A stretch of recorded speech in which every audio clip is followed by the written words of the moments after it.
packed up my entire life in a week, booked a one-way ticket to the US. You didn't just sort of walk out of Blackbird and go into Techstars, which would have been a perfectly reasonable move. I had just retired from my third sport, beach volleyball. One of the things I love about the US is they just do networking on steroids. They do. Your network is one of the few assets that compounds. I ended up meeting the partners at 100 VC funds informally. Yeah, a bit of a wild journey, but I don't think any startup founder's journey is straightforward. I think VCs are like terrible at coaching and career development. Everybody thinks sport is just about chasing the gold medal, right? But I actually think consistency is the secret to great athletes.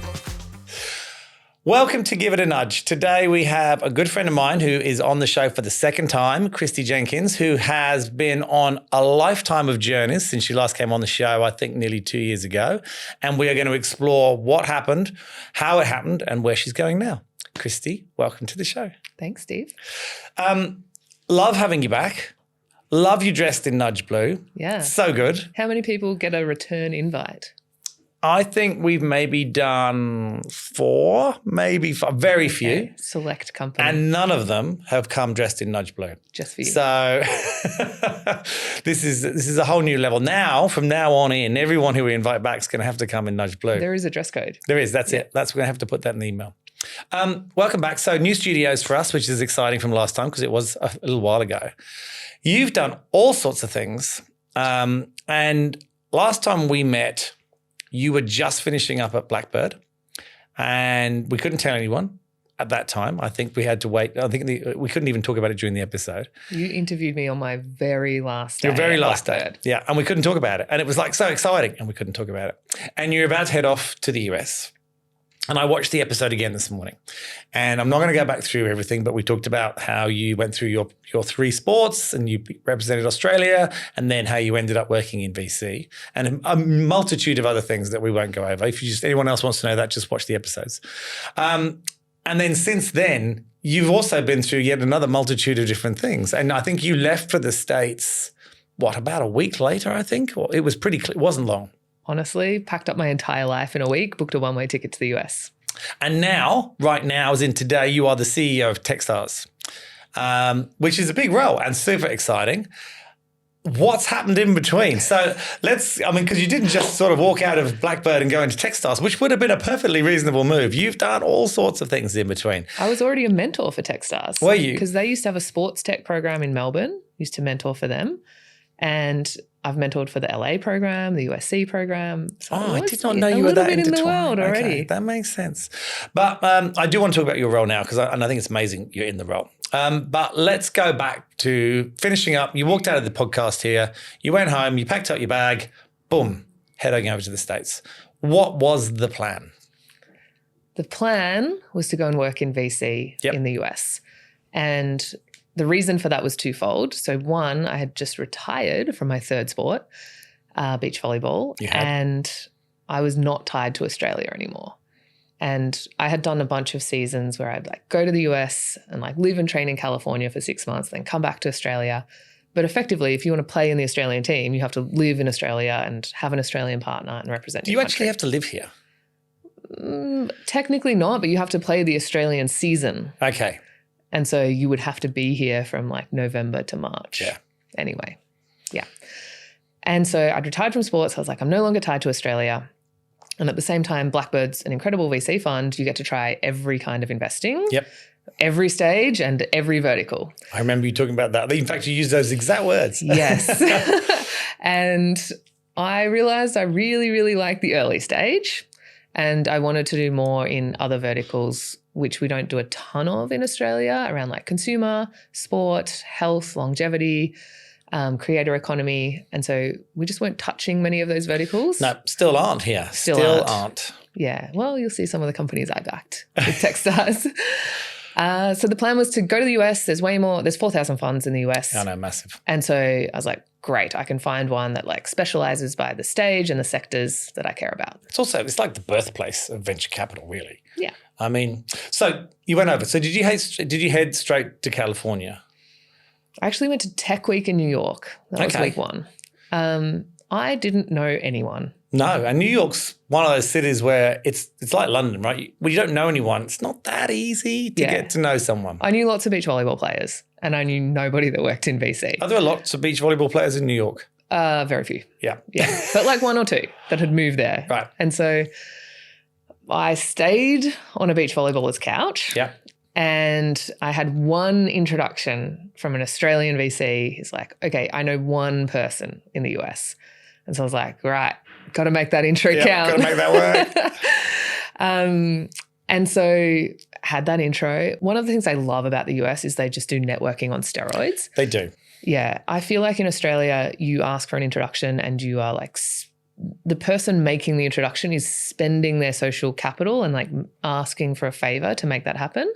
Whereas in the US, the person that makes a high quality introduction, that's like status increasing for them. And so as a result, you meet someone at a party and they're like, I'll dash off 3 intros for you immediately.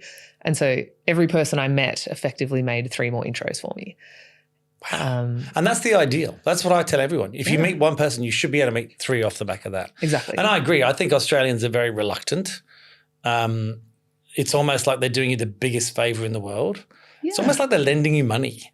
Yes. It's really Sometimes bizarre. they're more tight with their network than their wallet. They are. And they're very, very protective of it, which I find interesting. It's a very parochial place. But the US, no, everyone's introducing everyone all the time. All the time. I always wondered, and actually I'm interested in your opinion on this, do you think that, and I had an argument with someone, and I won't tell you my side of the argument until I hear your opinion, but do you think that because they're so much more protective of them, they're worth more, whereas in the US they're thrown around like they're, any old currency, that they're worth less? What's your view on that? They're definitely worth more in the US. I think because people are generous in return. Yep. And the compounding effect, it's like your network is one of the few assets that compounds. And so the more touch points you have, the more valuable it becomes, the more people speak about you behind your back.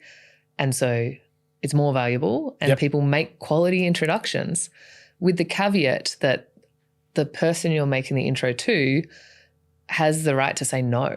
They can just ignore it. They can say no, it's no big deal. And so here in Australia, I feel like people feel like it's an obligation. They have to say yes. And I think people are more free. You don't think so? I don't. I think you're right. I think they're worth more in the US. Or do you just ignore people? No, I don't. I can't. I genuinely can't. I'm one of those people, and I actually really dislike this about myself. I feel I need to go back to everybody. Like I get, and when I say everybody, I mean within reason. So I might get 100 messages a day on LinkedIn, right? It's out of control. Yeah. Now, at least 75 of them are someone trying to sell me web development, someone trying to do video editing out of India, the standard ones that everybody in the world gets. And help you grow your LinkedIn profile. And help me grow. No one else offers that. But I'm available. But if I get someone who's been introduced to me, or someone who comes to me with a genuine comment, like I saw you at an event and I just really wanted to, I might not go and meet them, but I am getting better at saying no there, but I have to respond to them. I can't not respond. I just think it's rude, but it's not good in terms of time management. And I haven't found an AI tool that's done it well enough for me to want to use it continuously. Okay. I have a strategy I call testing commitment, which comes from sport. And so I used to have all these people be like, you're a pro athlete. I'd love you to write me a workout program. And I would like put all this time into like, okay, what are your goals? I'll write you a program. It's like periodized with like progressions and everything. I know what you're going to say. No one would do it. Then I was like, right, I'm not wasting my time on this anymore. So instead of saying no, I said, to test your fitness so I can write the best program possible, go and do this one workout. It'll probably take you less than 12 minutes. You know I've done this, right? And tell you the score. We've talked about this. Yeah. So you are the only person ever that has done this workout. Really? You didn't even tell me that. I read it in your blog. Yes. You talked about it in your blog. You are the only person ever. And so I've still got it in my notes on my phone. Yeah. So people probably want to know what it is. So, oh gosh, I'm trying to remember now. It's someone give me my phone and I can read it out to you. Okay. But I know that I got to level 11 or 12. I can't remember what it was. So that's now. pretty good. It's hard. It's really hard. And it gets progressively worse and more painful. And so it's like a mental toughness test too. I've only ever done it in my bedroom. I've never done it anywhere like in public. Anything. Yeah. Well, okay. We should do it on the show one time. If I'd known you were going to bring it up, we could have got a mat here. I would have given, no, maybe I wouldn't. So The workout is you set a timer that pings every minute. Yes. Right? In the first minute, you do 1 burpee, chest to ground, stand all the way up, jump. That's it. It's that simple. And 1 goblet squat. So I had to grab a look that up, by the way. kettlebell, hold it to your chest and like squat, and so your hips are below your knees. Now, can I tell you that, just to be fair, I didn't have a weight when I did it. I did the action without the weight. Yeah. We'll just shave a minute off your squat. Minute 2 comes. You do 2 burpees, 2 squats. Minute 3, 3 burpees, 3 squats. And you just go until you fail to hit the number of reps in the minute. So hot by the end of it, like just burning. Lactic acid death, right? So like I think I did professional CrossFit. I can do 15 minutes. I start the 16th round and then fail. So 12 minutes is actually very good. Oh, well then I did 11 because I don't think I got to the end of 12. Yeah. If you get over 8, you're like a pretty average level of fitness, like not overweight, but not super fit. No one else has done that. There must have been. You are the only person. Really? Yeah. That's anyway, wild. So it's a commitment test, right? And so instead of like spending time with someone who's like, hey, I'd love to like have coffee or pick your brains, you send a commitment test. So you're like, please write back what specifically I could help you with. Or someone asks you to speak and you're like, please tell me what your budget is. Or someone asks you to make an introduction for you and you're like, please write the forwardable email. Do you think I should be doing this? Well, it's a good strategy for people like us that can't say no. Yeah. Okay.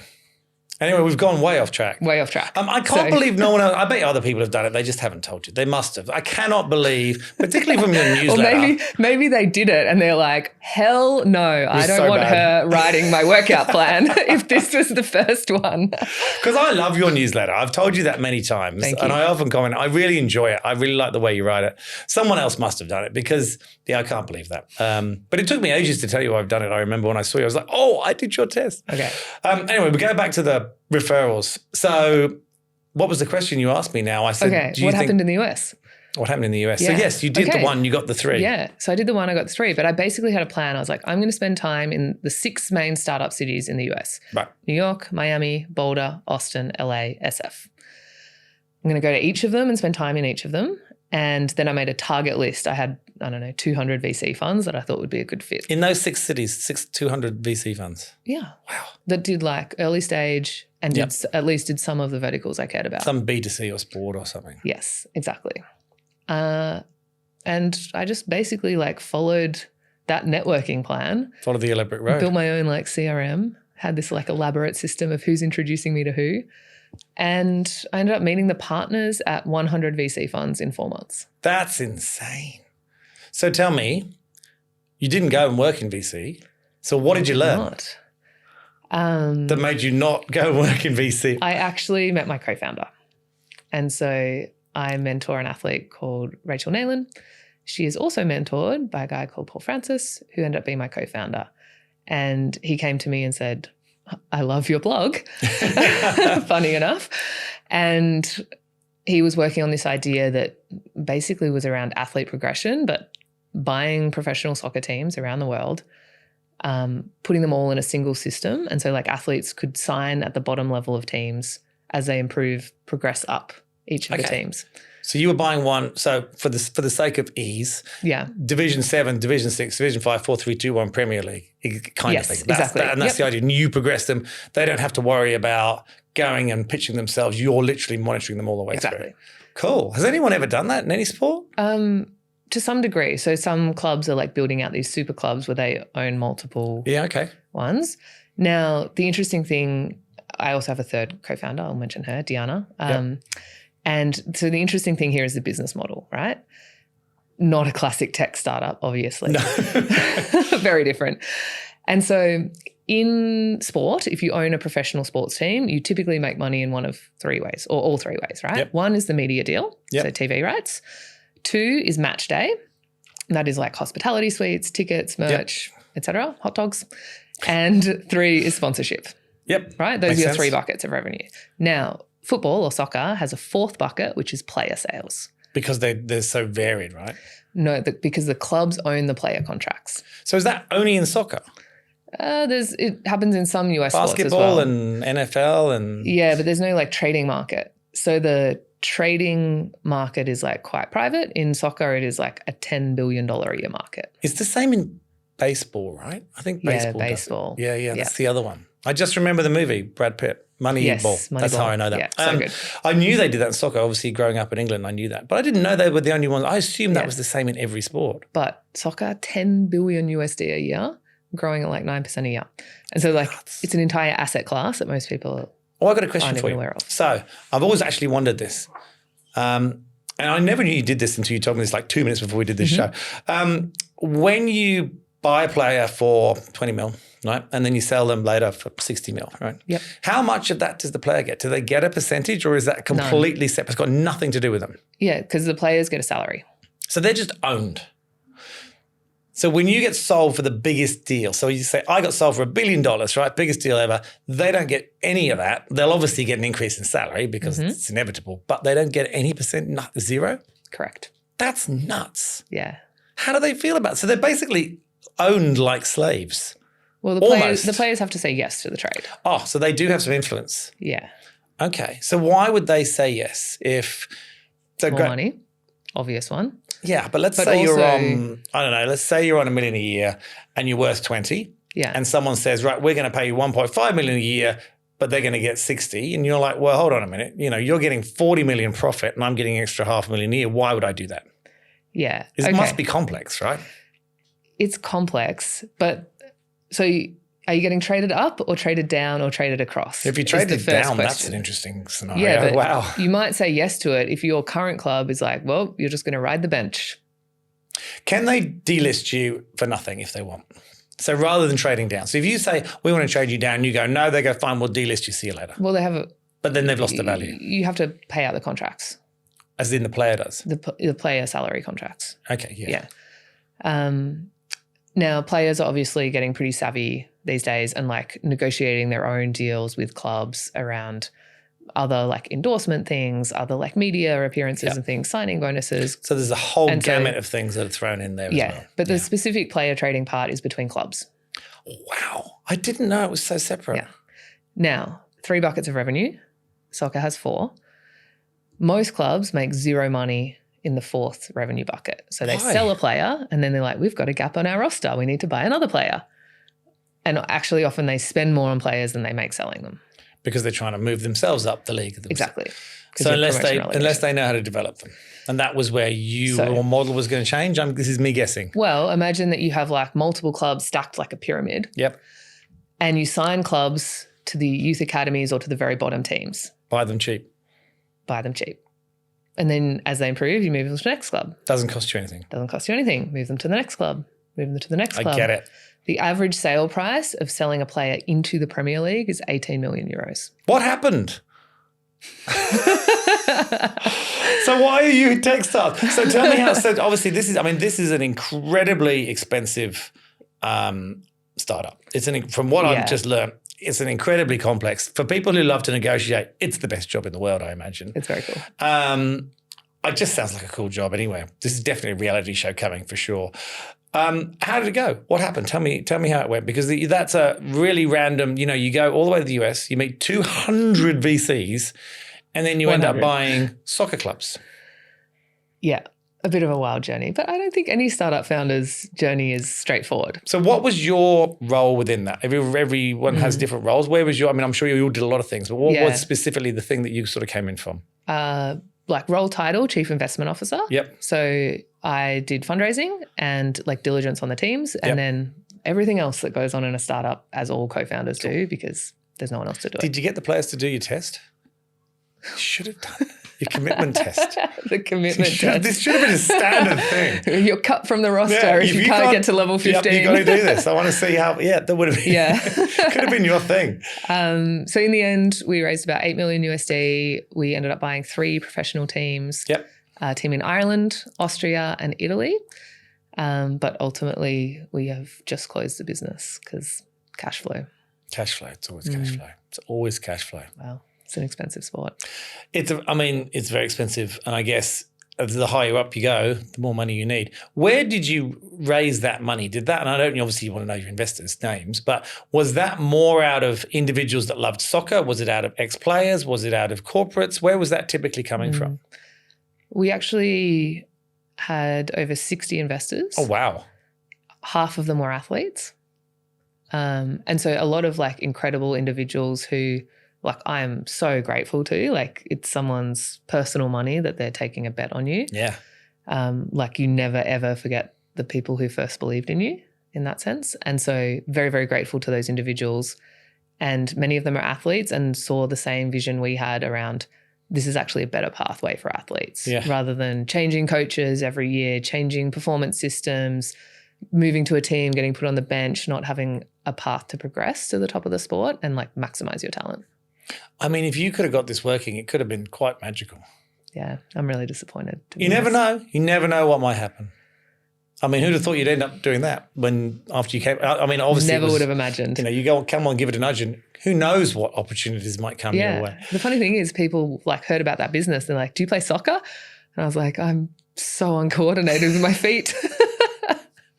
Not your hands, but definitely your feet. Well, I don't know. Trampolining required feet. I mean, there's no ball. This is true, yeah. So how long did that run for? 2 years. Okay, so I got two questions for you.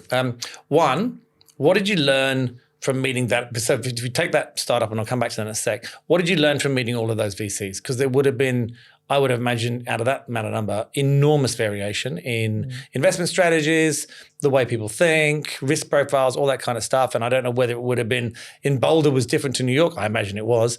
But yeah, what did you learn? So like some differences in the market, the biggest one being VC share deals. Okay. So when I was at Blackbird, we never shared the deals. Like we pretty much scooped up the whole round. They don't do that now. They're a bit more shared now, aren't they? Or am I wrong? Sometimes. Around the air tree, probably. That's it. But like the thing in the Australian market is most funds are generalist. Yes.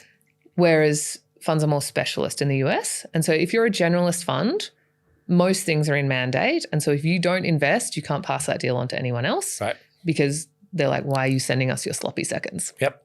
Right. Now in the US, you can be like, this is out of mandate, but great founder, share deals. Right. So I felt like there was a lot more networking in between the VC funds themselves and the investors that worked there. Interesting. I did feel that like universally, like seeing the inside of so many VC funds, I think VCs are like terrible at coaching and career development. Maybe it's a spicy take. I don't know what to say. I mean, I think there's a short for Insta for sure. Yeah. I mean, that's just going to repeat. We're just going to loop that round. I mean, most people would give their left arm to have met that many VCs. Yeah. What makes you say? I mean, I don't disagree with you. I think a lot of people know what I think of VCs in Australia, but I think I have not had any exposure to the ones in the US. But their job, is it career coaching and development or is it taking the bets? You know, it is taking the bets. It's taking the bets, really. But if you, like, let's say you're not at partner level and you want to work in VC, like, is that actually a great career choice for you? And so I would argue maybe it's not, interestingly, having met that many. No, I think they're bad at coaching and career development for two reasons. Internally as opposed to their founders. So we're not talking about coaching founders, which they're not, I don't think they're necessarily supposed to do. Great if they do, but it's not, like we said, their job's taking bad advice. Right? Yeah. Well, everyone's great at giving bad advice. Me too. But you mean internally. So if you're a junior and you go to work in a VC fund, the opportunity for you to learn is really osmosis. That's it. Like if you don't learn by standing next to people and it's seeping into you, you're not being taught. I mean, I literally remember like day one of my job in VC and they're like, go and meet 5 founders a week. And I was like, cool. And do what? And, you know, like that was sort of the extent of the coaching.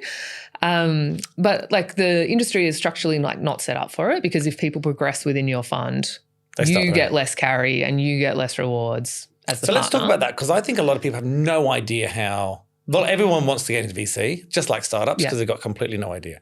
So in a VC fund, you get paid a salary, which I imagine is relatively low, right?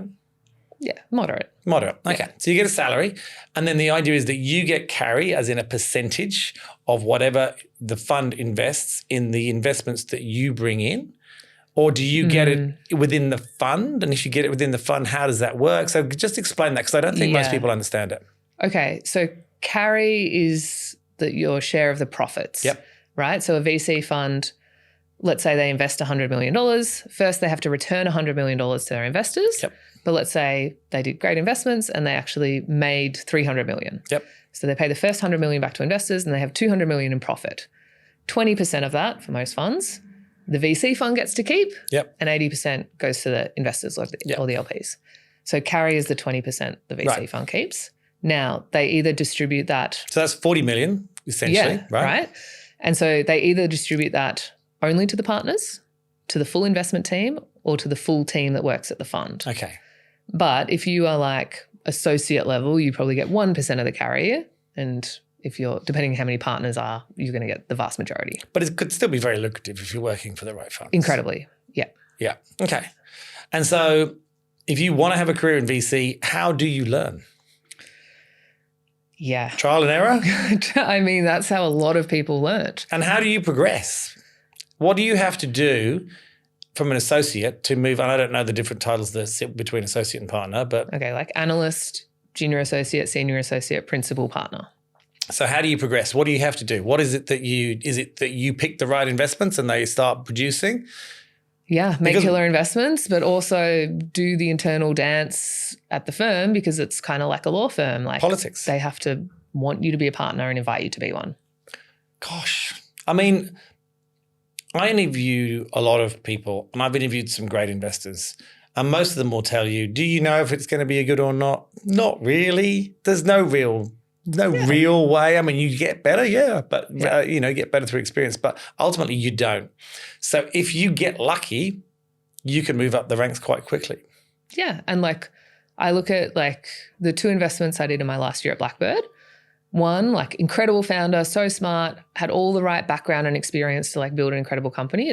She's still building that company, but it's not a rocket ship. Yep. 2, like led the deal into Leonardo. When I met the founder, he'd never met a VC. He gave me a product demo for an hour. And right at the end, I was like, and how many people are using this? And he said 44,000. And I was like, and you launched 2 months ago?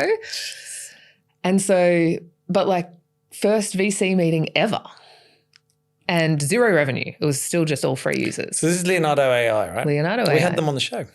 Yeah, JJ? He did. Yeah, JJ's awesome. Yeah. And so, yeah, like wrote the check into that, but you're like, wow, like not a classic founder background. Like he's built other businesses, but none of them are high growth tech companies.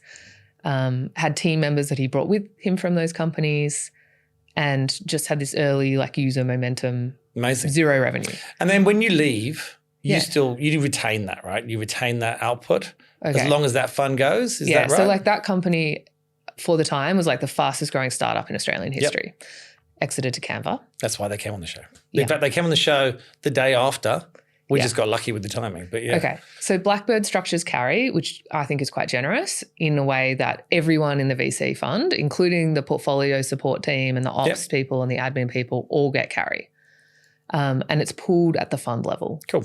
And so that encourages like sharing of deals and expertise and people not hoarding like specific deals, because in some funds, the carry is attributed to the deal you bring in, as you mentioned. Yeah.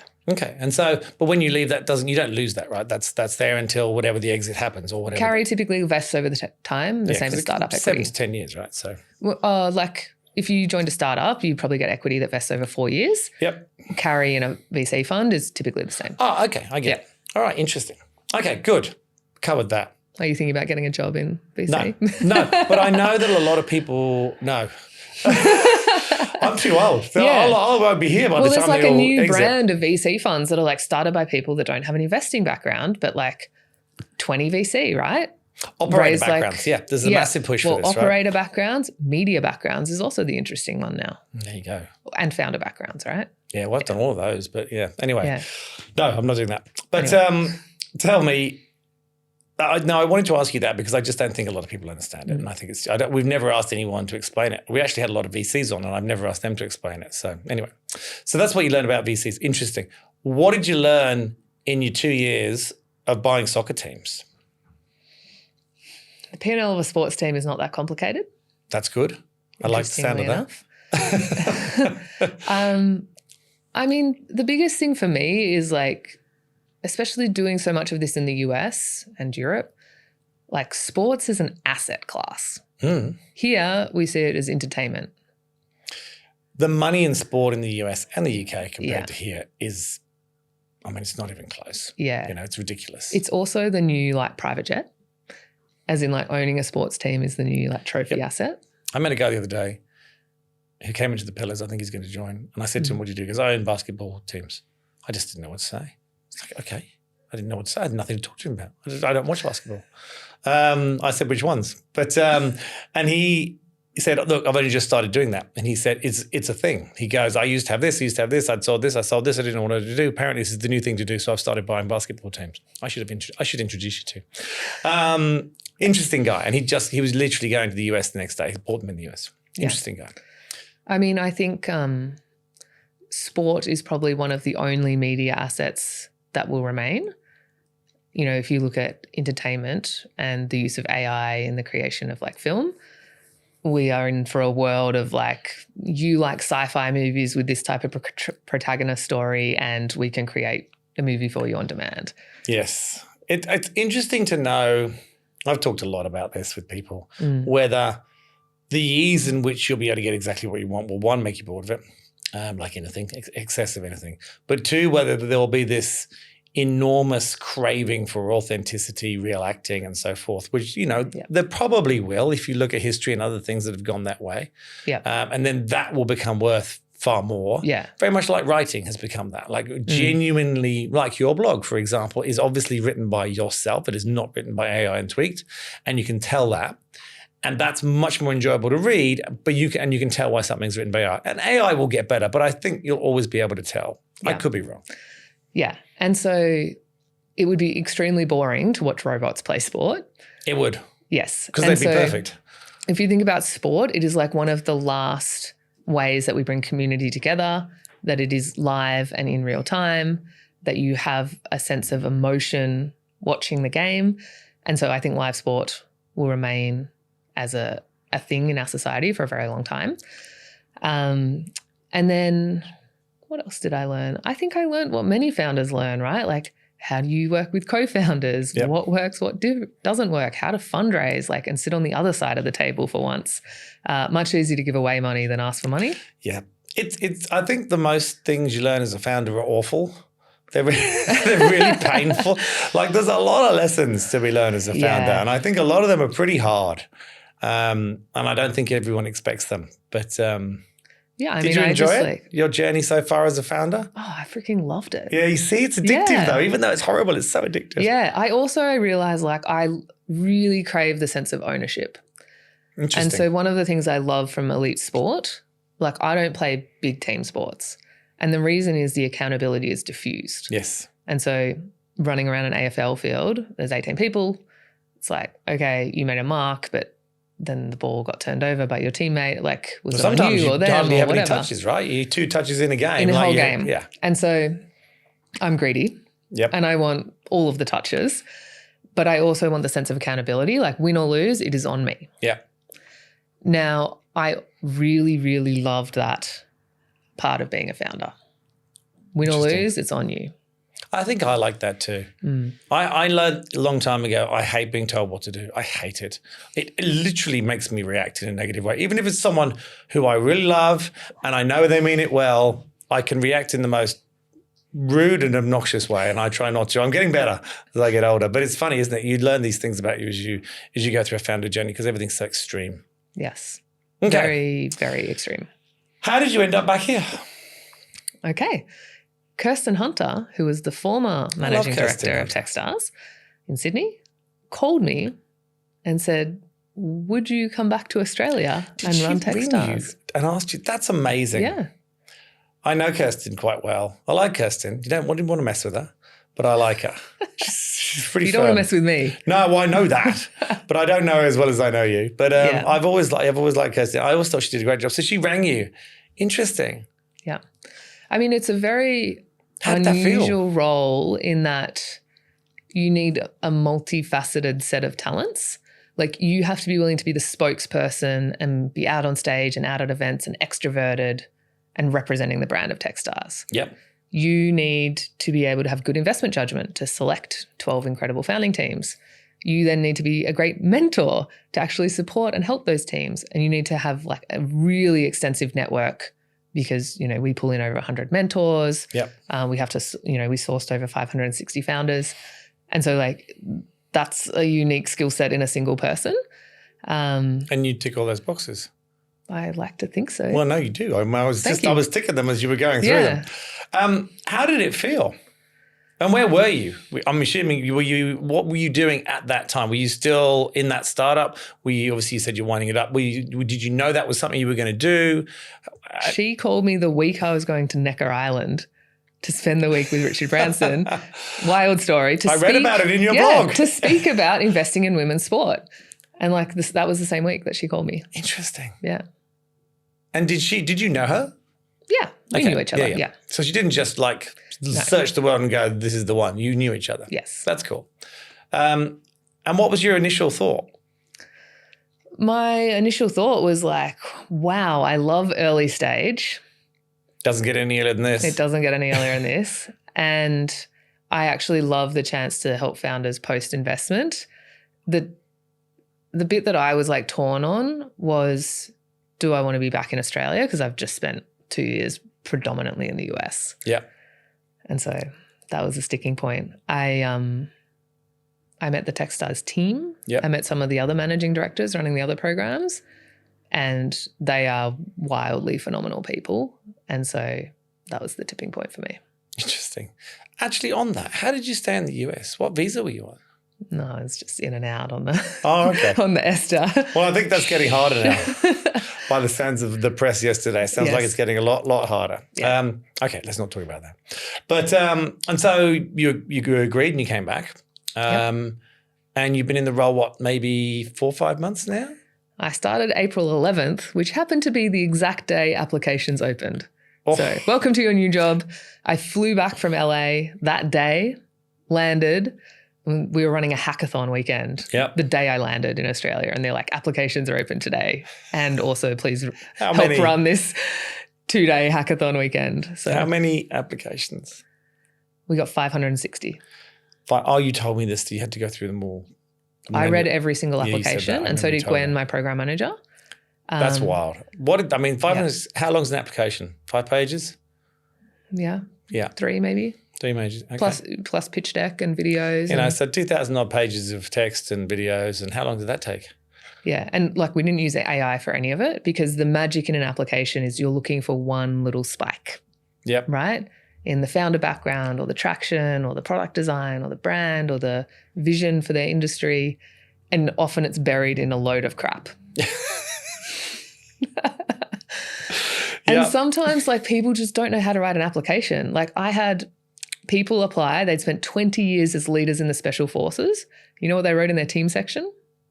Have led teams in complex and ambiguous environments. I was like, you didn't want to drop special forces in there to make my job easy? I did some work with some special forces guys about helping them write their resume when they exited. Yeah. And the way I said, they write a resume and you go, this is the scariest document I've ever read in my life. I wouldn't even want to meet you, let alone employ you. This just tells me you can kill so many people in so many different ways. We really need to work out how we take these skills and make them relatable, because this is just not, and it's just so matter of fact, right? Yeah. I guess they don't have time. They're also very humble and quite tight-lipped about what they've done. Yes. But, 3 of my closest friends are all ex-special forces, and actually some of them are coming and speaking in Techstars because I talk about the athlete mindset, and I was like, elite military is the same. Yep. And how do we teach founders to be leaders? And so their skills are very applicable to founders. We do quite a lot of stuff with special forces. I don't know why. I know quite a few people there, and it's just ended up that way. I find them fascinating, but you're right, they are very humble. They're the quietest person in the room usually, which is I've always found fascinating. I'm actually meeting, this might interest you, I'm meeting tomorrow or Thursday, 3 very famous NRL footballers to try and help them work out how they can start to grow their profile so they can have a career after football, which I think is going to be quite interesting. I love this. I've agreed to do it because I just think it'd be so interesting. Yeah. And I'm really looking forward to meeting them. They actually play for my son's team as well, so he's over the moon. They don't play for the team I support. We can push past that. Do you know I did a TEDx talk on why your next hire should be an athlete? Absolutely. Yeah. That would be awesome. No, I did it already. Did you really? Yeah. What are you doing Thursday? I'm sure you're busy. Anyway, we go back to you. So you came back, you've done your applications. Now, you said you've made some investments that are more leaning towards you than perhaps what Techstars. Do they give you guidelines, or is it completely your call, or do you have to have a certain percentage mix? How's it work? Some Techstars programs are on a specific vertical. Yep. The one in Sydney is generalist. Yep. So I have free reign to invest in whatever I would like. Which is just how you like it. Exactly. And just for anyone who doesn't know, how big, Techstars is obviously a global phenomenon. How big, I don't know how big it is, but it's massive, right? Techstars invented the term accelerator. Yeah. By the way. So they're probably the number 2 accelerator in the world after Y Combinator. They've been going for 18 years. There's 27 programs around the world, but over that period of time, there's 3,500 alumni companies that are still active. 22 unicorns in the portfolio, and I think there's like 121 companies that are valued at over 100 mil. And so very high performing VC fund in terms of returns, but the magic is really in the founders and the managing directors and the program teams that are on the ground helping. Yeah. So ultimately you've ended up having your own VC fund or control of your own VC fund, which is pretty much, in essence, you going over there and going through that journey has brought you back to exactly where you wanted to be, but in a place you never thought you'd be. Yeah, and hopefully I'm a little bit better at coaching investment. So you just launched, was it last week or 2 weeks ago? We just started week 3. Yeah, week 3. So 2 weeks ago. So you just, and how are you finding it? Because your previous love it. It's so honestly, different, right? Amazing. So how long are they with you? So you have your own offices, right? And they come into your offices. How long are they with you for before you send them off into the world? Is it 12 weeks? Is it 20 weeks? I'm not sure. 13 weeks. 13 weeks. 3 months. Yeah. Okay. Yeah. And then from there on in, you obviously do another intake. How long do you have between this lot finishing their on-site stuff and the next intake? And then what's your responsibility to them once they leave the nest, so to speak? We only do 1 program a year. Oh, do you? So you're not like some of the others that I nearly mentioned and will not. But, so you do 1 a year. So when they leave after your 13 weeks, your time is spent still trying to assist them, but just not Actually, we kind of say Techstars for life. Yeah. Because you can come to There's a tattoo. Yeah. Hashtag. So you can come like 5 years later and be like, I want help fundraising, or can you make an introduction to this mentor and the network? That's amazing. I didn't know that. Yeah. So it's incredible in that sense. Yeah. And, particularly for Australian founders, I think one of the benefits is the international focus. Yes. And so how do you get your first customer in the US? How do you raise from an international fund? How do you move countries? How do you expand globally? Because with very few exceptions, startups here have to go global to succeed. And so I'm currently helping a company from last year's cohort get their first customers in the US, and they raised from a Asian fund actually. I'm going to ask you about one from the last cohort, not now or not on film, but I'm just interested to know. It was someone I met and I really liked his business, but I wasn't sure. Yeah. But anyway, we can talk about this year's cohort too. We can. If you want. Well, let's talk. Give us a little snapshot of who you've got. You want the companies or the founders? I want the founders. Yeah. Because they're of more interest to me. Yeah. The personal stories are wild. Yeah. And so I've been getting to know them as whole people. It's really nice post-investment because you don't just see the pitch and the polish. No. They are wonderfully contradictory people in a fantastic way, where you're just wow, I never thought those two qualities would go together. So Joni, for instance, is one of the best global crypto lawyers in the world. But she's also so warm-hearted and generous and always wears sparkles. And he's what a combination. Always wears sparkles? Always. Shoelaces, jewelry, jackets, everything. Wow. Amazing. I'm going to have to look through the photos of you, see if I can spot her. I should be able to. Yeah. Carry on. And then we have one sporting company in the cohort, of course. I'm an athlete, called Surf Lab. Yep. And there's 2 co-founders. So Jesse was one of the early employees at Airbnb, American, moved here. And Ant, is a serial entrepreneur and probably honestly, every day he's like, I have this other business idea. I was like, hey, could we make this one successful first? Owns like hospitality and like built like an AI sports company and several others. And so like wild combination of like mega entrepreneur, early operator in like one of the best companies in the world. Surfing's gone nuts. Surfing to me looks like it's about to go People ballistic. underestimate this. They're like, what about other sports? I'm like, you don't understand how cult-like surfing and some of these what you would call niche sports are. Like first, it's not that niche. But second, you have these professional surfers and influencers who are very cheap to work with because they don't really get paid much. And so it's not like the NBA where you could never afford to work with a player. And so you can work with these influencers, and the cult-like following in these sports means a product just like spreads like wildfire throughout them. And I was talking to someone, actual investor, who's very, very heavily invested into this. I should actually probably introduce you to him. Yeah. And he was explaining to me that obviously, you know, we had the Quicksilvers, we had all those, right? And they've all gone, become corporates, been sold off. Yeah. And there's this new breed coming through and they're just about to go crazy. And he said, this is just going to be the biggest thing since forever in sport in Australia. Yep. Yeah. So they're doing like AI-based surf coaching and retreats, like global surf retreats around the world. Cool business. What else? Jad is like an incredible founder. He is a lawyer and a professional violinist. Never would have thought those go together. You just wouldn't pick it. Yeah, exactly. And he's building like this, I don't know, are you a musician? I played the flute. Me too. And I wasn't even good enough to be in mandatory band. I wasn't They're good like, either. Can you play the bongos instead? Can I just, for the sake of film, for anyone who watches this, I did not want to play the flute. This was forced upon me by my mother. It's very manly. I don't know that it is. Anyway, Judd puts us all to shame. But yeah, if you think about when you are writing a piece and you pull in ideas and documents and you paste them all in a document, right, to write a blog post, for instance, how do you do that as a musician? You have like all these audio clips and ideas, and like Judd showed me his iPhone and it's like 2,000 unlabeled voice memos. Oh my gosh. Unsearchable, unlabeled. Right? And so he's building the product to solve that. Like how do you record, store, share, make searchable audio? Maybe put a title on them. Yeah. I mean, there's your step one, right? Right. But like now we're at a point like, you know, with AI that we can pass audio and like make that searchable and usable. Amazing. Super interesting. One more. Okay. Kirk is, he set up the legal team at Canva, grew it to 75 people while he was there. Gosh, that's a big team. Yeah. Right. 75.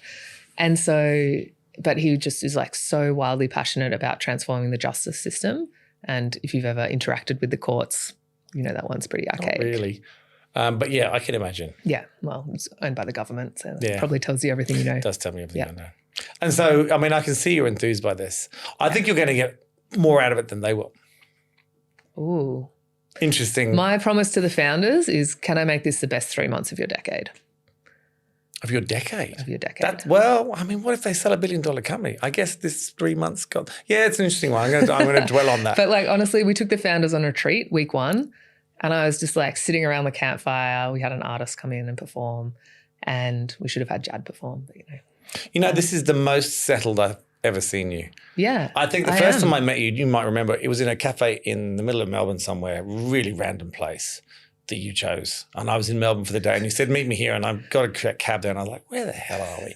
You know what Melbourne's like? It's so spread out. And I don't think I've ever been back there. Says the Sydney Sider. Yeah, says the Sydney Sider. Anyway, I remember that. And you were very restless. And then obviously you came on the show and I saw you at various events and things. But you look really settled now. Yeah, I mean, I am very driven. Like most of my sense of happiness in life comes from a sense of progress. Yep, I think that's with most people. Yeah, I feel like my team is so sick of me saying this. Raise the standard, raise the standard, raise the standard. And so what else can we do to make it even better? Yep. So I feel like there is so much more opportunity in this role to do that. But yeah, week 1, we took the founders on a retreat and I was just sitting in the campfire looking around at everyone being like, this is like a highlight week of my entire life. I saw, obviously you came in here to do your photos, right, on the first day and there was so much excitement. And then I saw you on your retreat and I thought, what a nice way because you had your photos in here, you had your launch event, and then obviously went on a camp. What a really nice way to get everybody just comfortable, so that you get that sense of community and team. I think it was cool. Yeah. Well done. Thank you. Thank you for coming back on. Thank you for wearing Nudge Blue. Thank you for doing my workout and being the only one ever. I still can't believe I'm the only one who's done it. Are we going to train together sometime? Do you want to? Yeah. I am a little bit scared, but yeah, sure, we can do that. I have no doubt that I should be. Yeah, I would like to do that. That would be fun. We should film it as well, just for, and then if it's really bad, we'll bury the content and no one will ever see it. But we should film it. That would be fun. I still pretty much train every day in some form. Yeah. If you remember, I was doing, I think when you left, I was just going to do that, my first ever half Ironman, which I did do, and I really enjoyed that. I have to say, the training that you have to do, the consistency every day, I found that tough just to fit in. Yeah. It wasn't so much although there's a lot of things that aren't enjoyable about cycling in the dark at 4 a.m. in the rain, but most of the training I really did enjoy. It's so funny, like we didn't talk at all about athlete mindset. We didn't. That's because we talked so much about it in the last episode. Yeah. But I was thinking, like, everybody thinks sport is just about chasing the gold medal, right? But I actually think consistency is the secret to great athletes. Like I always talk, I'm like, there's 6 types of high performance that aren't a gold medal. It's like speed, how quickly you can improve your top end capability, like can you get a PB, consistency, and so can you bring up the bottom level of your performance and reduce the number of bad days. And like 95% of what an athlete does in training is working on consistency. There's like longevity, like how long can you stay in the sport? Can you be Tom Brady at 45 still playing in the NFL? Not many. Not many. That is for sure. There's like pressure. Can you do it in the moment that counts? And one more. Can't remember. Do you think I promised you 6 and I gave you 5. Do you think it's the ability, I don't know what the right word is. The hardest thing I found, and I'll have to say, as much as doing the event was an amazing day and I love the event, the doing the training was the hardest thing. And it was getting up and doing it when you really, really didn't want to. Yeah. Whatever that trait is, I don't know what you call that. It's probably the most important trait in terms of consistency. Maybe it's consistency, I suppose. Okay, capacity. Yeah. That's the last one. Can you do more in the time you have? Okay, yeah, that's a good one. I think that's like a lot of what we do in our careers, right? Can you build capacity as well? Well, yeah, more efficiency, I guess, isn't it? The more you can achieve in a shorter period of time. Yeah, exactly.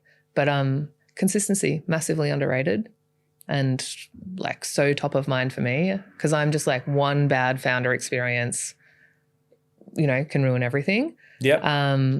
We interviewed 150 founders. We gave personalized feedback to every single one. That's a lot. It's a lot, but like raise the standard and like consistency is actually the lever you're pulling a lot of the time, which is true of your training as well. Well, where I was going with it was I had a coach. So I had an online coach. Admittedly, he was in New Zealand and he trained about 60 athletes at the same time.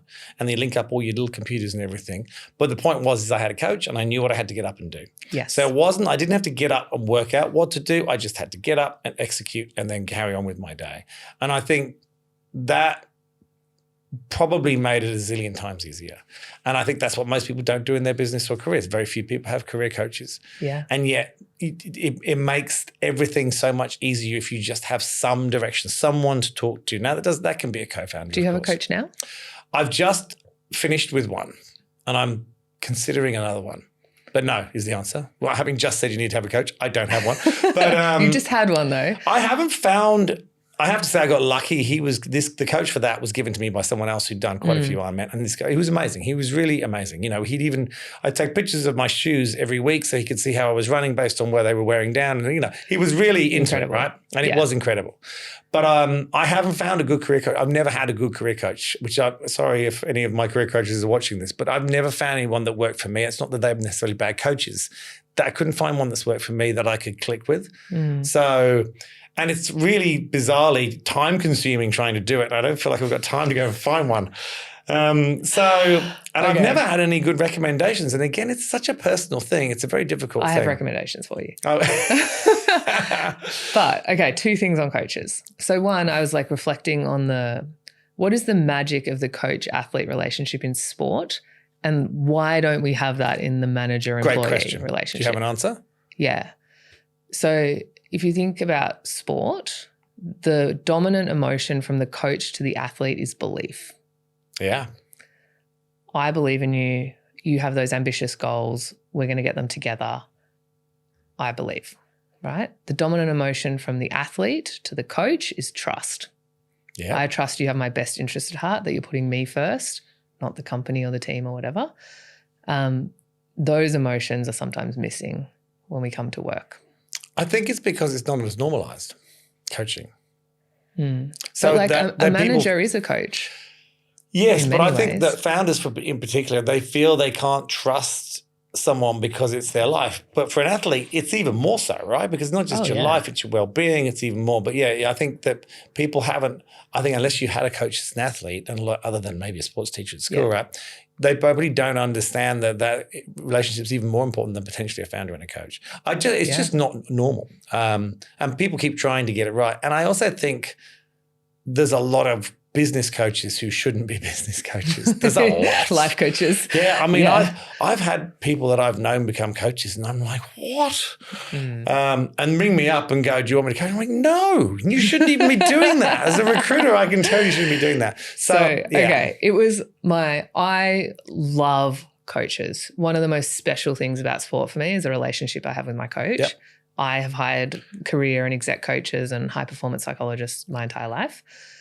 It was my blue sky bucket list dream to get every founder an exec coach for the program. Now, they're wildly expensive. They are. That doesn't align well with my budget. No. But we are so lucky. So Dave Shepherd, who used to lead HubSpot for Australia, and Chris Wilson, who is somatic neuroscience, doing his master's in that, are two coaches who are giving coaching to every single founder in the program. Amazing. And so I'm like so happy that we have this. And I think it's like game changing for the founders, because we expect them to be leaders from idea, like come up with something all the way through to IPO. And yet every VC fund and every accelerator only coaches, how do you grow the business? Yeah. And I was like, how do you grow as a leader? How do you grow as a human? There's so much more. I've had coaches for people within my leadership teams, and I've seen the impact, and it's amazing. Just never managed to find the right one. So you need to go get one. Yeah, well, I just find the right one. Okay. Thank you again so much for coming on. It's always a pleasure seeing you. I can't wait to see how this first year goes. I can't believe we only do one a year. And look, I mean, I think it's good to see you settled into something that really is the dream you didn't know you were going to have. I still have itchy feet to go traveling sometimes. Oh, that's okay. Just don't need the job yet. No, honestly, I'm very, very blessed, and the founders are going to be humans I want to be around forever. Amazing. Thanks, Christie.